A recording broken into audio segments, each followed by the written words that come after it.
I'm going to share screen. Going to share screen with this first one. And I'm even treating on the subject at hand. I call this positivity is no luxury. Positivity is no luxury. It ultimately falls on me in a little fall like a kitten whose mittens are recalled, or the near total anecdotal calamity that befalls the poorest entity of all. That say relies on me for a culinary treat made from a dazzling array of lizard parfait somewhere late at the end of a long, boring date. Or, say, attend a concert I'd rather not play, using an 8-piece tuba ensemble, say, or an 80 bass band that performs 3-movement etude on a fire alarm. My earliest transcriptions on the theme of Verne's mission, a collision of voyage destroyage to the moon, and yes, again, the trumpiest of trumpets will noisily swoon over the facts of the Vax parlay. At the end of the day, they still won't groom the goat, so they say, although the mortgage of their reason amid such an extended season of COVID, doing much like it once did, they remain unconvinced like the bottom's Peter Quince. Understanding polarity is by no means a solitary barbarity. It's just the old bipolar nature. Its requirements are gratefully matured by the meanest of excuses on the dizziest of perfidious of muses. There is a plus, he cussed to her fluffy feathered muff, or is the needle at zero some kind of movie hero who runs on and on, exactly the opposite of some kind of fawn? But when the hero near zero opines that after the earthquake and upheaval, oh, the opportunities abound, they're not quite near zero. I mean, what's disaster for but a change? The old ways are understood now as, let's just say, well out of range. And where the musicians arrange some kind of exchange for quiet, like the tiniest of interstitial microdot riot, but the era of positivity plays the bestest of Western parlays when it ignores and explains the obvious, noisiest rattling away. But the recovery of new facts makes even the windstorm relax as it redistributed the leaves and the seeds. Ah, hell, just a sneeze. So that's my piece on positivity. Next, these three are all new. This next one, I saw a story that, maybe surprises you. It's called the IMF Warns. It seems that the IMF has just announced that, they can expect up to 50% of jobs replaced by AI. And of course, we all know how positive it's been for automation. So here we go. The IMF warns. The IMF warns us of the deadly technology with its toxic kiss, yet no virulent apology. Yet, all in all, the funny thing is AI relies on its human allies to accomplish all this. AI with a robotic kiss, automation swept the nation way back when. It's just like some kind of Zen humiliation. Folks were promised with this next improvement more leisure hours by their fires, not dusty entombment. But the funny thing along the way is those managing the workers say, "You just there, you worker, just go away." And when we were told by our managers again and again, "Your job will be much better when we substitute this wonder here. We may need you now and then. We'll institute this new technology. It seems we're just giving you a break on your old biology."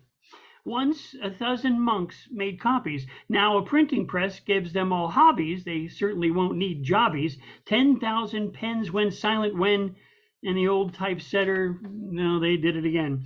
And when instead of our firesides where weaving's done, we now push a button in the factory, son, and it's automatically done. We call that single 8-year-old kid our number one. We use kids in factories. They take up less room and are very seldom complaining about the perfume. Besides, they're flexible when we say only half a day to work today. Then automation, we were told, would give us leisure. We were sold paperless would need clerks to run the office and do the work. But we offer, when there's work, brain-breaking seizure. The paperless office with its term invented sounded good, so all the unions relented. Yet, where they were, with all the pink slips were sended, probably still at home and jobless too, not like many monkeys left in the zoo.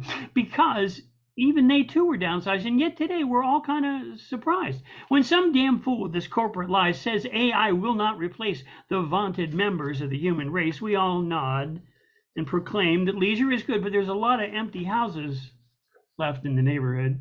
AI, they say, will soon replace 40, 50, 60% of workers in place. Should we all shout our hoorays now as we embrace the last fast approaching obsolescence of the human race?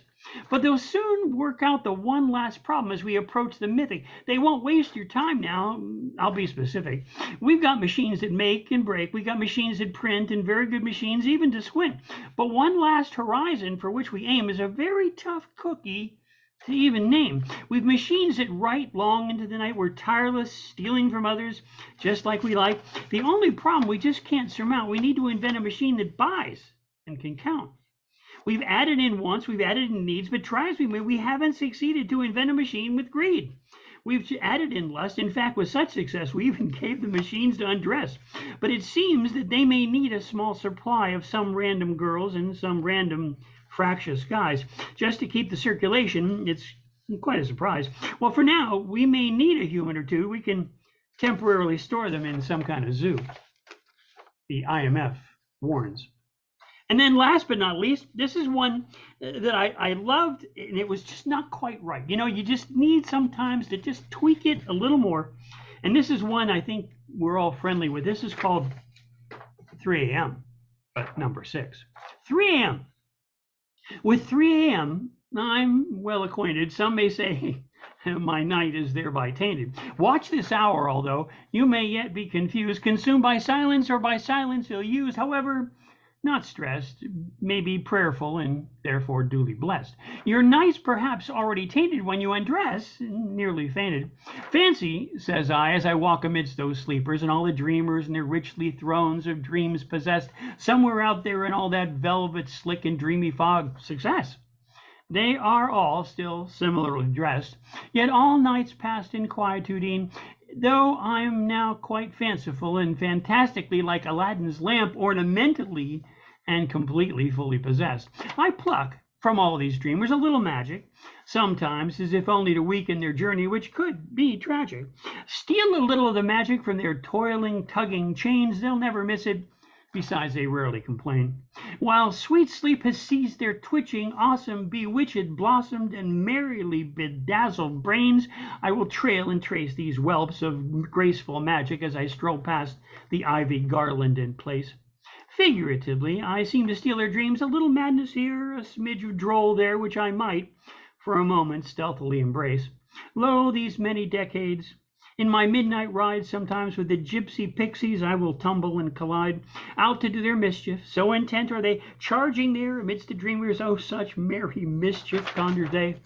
I, like a dream catcher with my special diamond net, I steal a little of their magic too with these fine line fingers set. So as I later weave yet these dreaming tales they oft possess, more than a little the master's joy I must thereby humbly confess. I never count the minutes lost as missed or even truly lost. Who's to say what's the cost? I think of my magic midnight march and watch more as a duty, not unruly, more than a blessing. Such bewitching, scented richness never ever dross. This harvesting of dreams, a noble haunt, or so it seems, delivered to these hungry ears, yea, indeed, the tables, fables flaunt. Embedded in this magic are wisps of dreams, it seems. Who can precisely measure out our painted, tainted yard of unruly and ill-woven schemes? 3 a.m. Thanks, friends.